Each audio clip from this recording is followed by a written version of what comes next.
Previously on Gunpla Note. Today we're gonna do the coloring process, and today I will just quickly introduce the color we're using.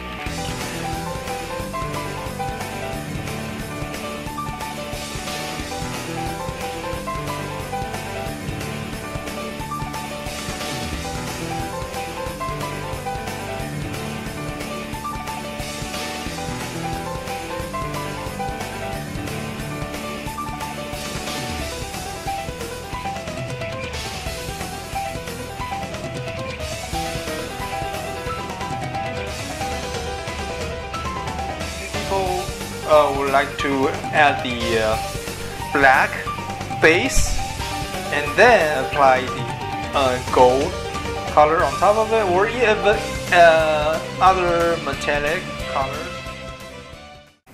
Hello everybody, this is Arsenal. Today we are gonna do two things.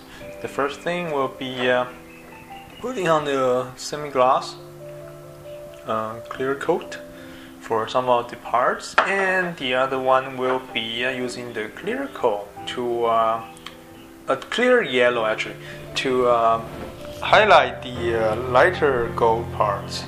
So which means this will be like this part and this couple, right? So let's check how it looks after apply a layer of clear color on top of it. And then the gray and the lighter black, we'll use the semi-gloss to make the difference between the darker black. We're gonna use the gloss clear coat. Hopefully you will increase the difference between those two colors. Alright, let's just get started.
Alright, now we have finished the clear coat partially and the clear yellow.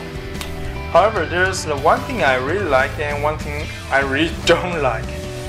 The good part is the lighter black, you see, is turning into like a grayish side. Hey. The reason is because we are using lacquer paint for the using the clear coat, so it will chew out some of the underpaint. And normally we would like it to keep it like a gray, see, just opaquely, don't show the undercolor. However, on the black, the lighter black one, we intentionally like apply very thin, since it's itself is a translucent paint. So when we apply the clear coat on top of it, it will eat up some of it. So it will show even more of the piling that we're trying to achieve. On the other hand, that being said, piling, the gold I really don't like, to be honest, because you see, it's more like yellow to me. It's not gold. So how we can improve is that we should have put the black base before we even put on any metallic color, because you see now it's like too bright and too light, and so you will give it kind of a unrealistic feeling. You'll just see this is just almost like yellow on silver, you know. So yeah, lesson learned. But still, we have one more step before we change any color. That is putting on the panel lines. And for the gold part, usually we use like a black on yellow to get higher contrast. However, this time we were trying to use brown instead of black, so give it a little more, you know, like brownish, yellowish perspective. So the color property may shift a little bit, and see how it works. I'm not too sure yet. I'm not 100% confident, but that's the last thing I can think of we can do. Right? That's all for today's session. If you enjoyed this, please drop a like, leave a comment, and I'll see you all in the next video. Thank you.